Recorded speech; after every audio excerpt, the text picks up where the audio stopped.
Today on Reese Dixon, we are going to be making this embellished postcard ornament.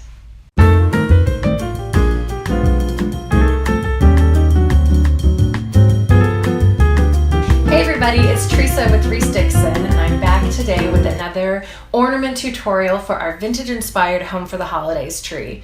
Today's project is this adorable embellished postcard style ornament, and really this is just an excuse for me to include some of the vintage illustrations that I was finding as I was looking for ideas for this tree. I kept coming across the most gorgeous illustrations and ads and stuff that you just don't see anymore, that it was so charming.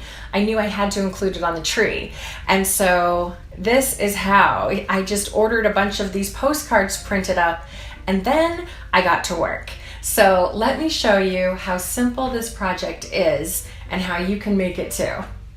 First thing you'll need for this project is your postcard. I got this off of Zazzle.com. There's a ton of great websites and things that you can get lots of great vintage artwork and postcards and things, but I really loved this image. So the next thing we're going to do is outline the image that we want to embroider. Like, we're turning this into a dot to dot basically. So I've got this old mouse pad. This is one of my favorite little tricks to save your fingers. And this is a little paper piercer tool. You can use a needle to do the same thing. But what we're going to do is just poke our holes, and the mouse pad catches the paper piercer, so you're not ruining your table or poking yourself in the thumb. And you're just going to poke holes all the way around the image that you want to embroider. So I'm going to be going all the way around the reindeer, doing everything that's red and everything that's green. And then for the berries, I'm going to do a French knot. So there I'm going to poke 2 holes just in the center of everything. And let me show you, well, I'll show you when I get to that. So with your whole image pierced and ready to go, then we just need to start embroidering. So I've got my needle and thread here. This is the thicker thread. This isn't just like the embroidery thread you use to make friendship bracelets. This is sold in hanks, typically just above that for like crewel embroidery work. And so I'm going to start, right there is my first hole. And I'm not going to tie any knots or anything because I don't want this to be bulky from behind when I add it to my next layer. So I'm just kind of going to hold that in place and then go to my next hole. And then when I come back up, see, I've got this loop here now. I'm gonna use that loop to catch that end and hold it in place. So the stitch that I'm using here is called a back stitch because you go back to complete that line. And so I won't be coming back up here. I'll be going to the next hole.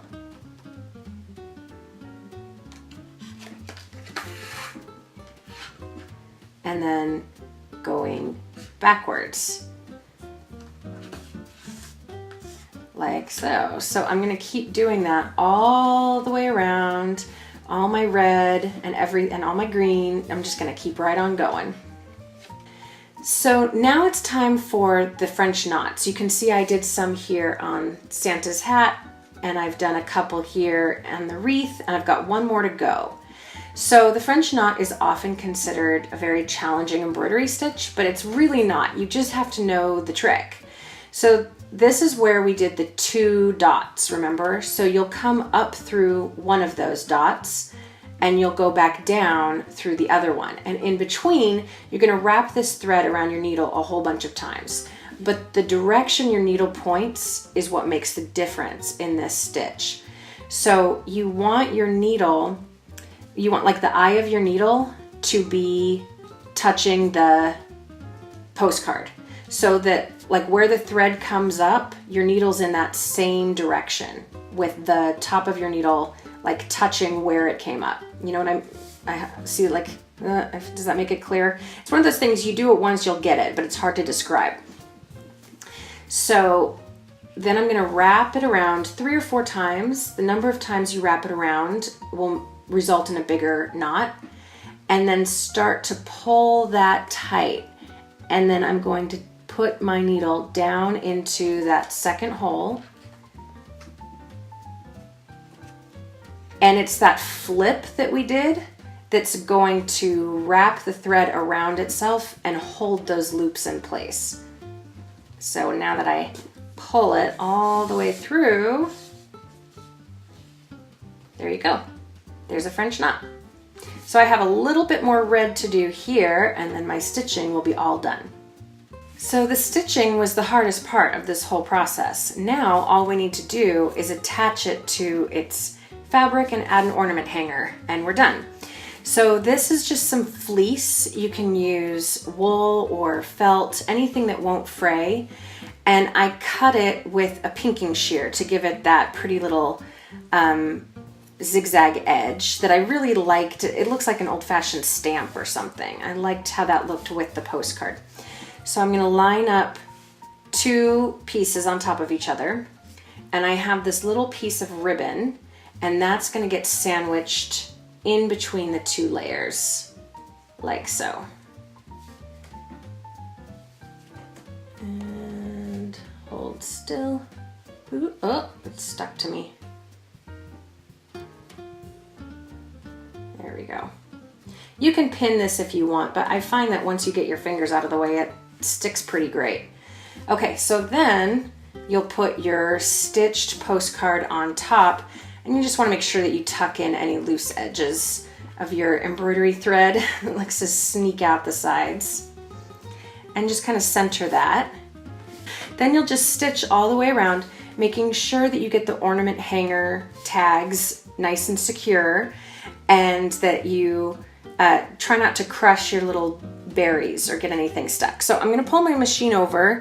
I'm not quite sure if the angle will work with the camera, but every time I do a sewing project and don't show the sewing, I sure hear about it in the comments. So let me see if I can actually show this in action. I'm going to take my little ornament sandwich here,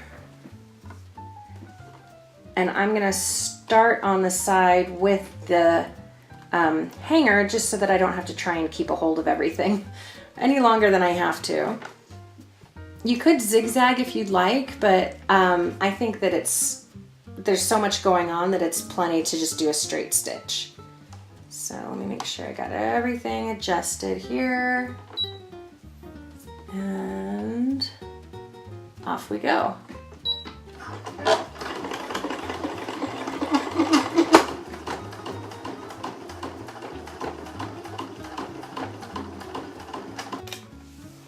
So there, I've sewed around all 4 sides, and I just need to trim off these extra threads, and then that hanging loop is caught in between layers. So now my ornament is done.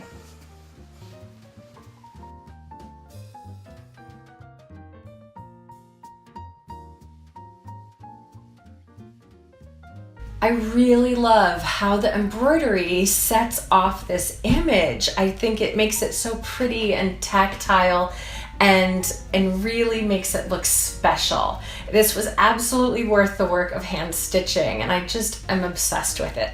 So I hope that this was inspiring to you to make something yourself this Christmas season. If you have any questions, just leave them below and I'll do my best to help you out.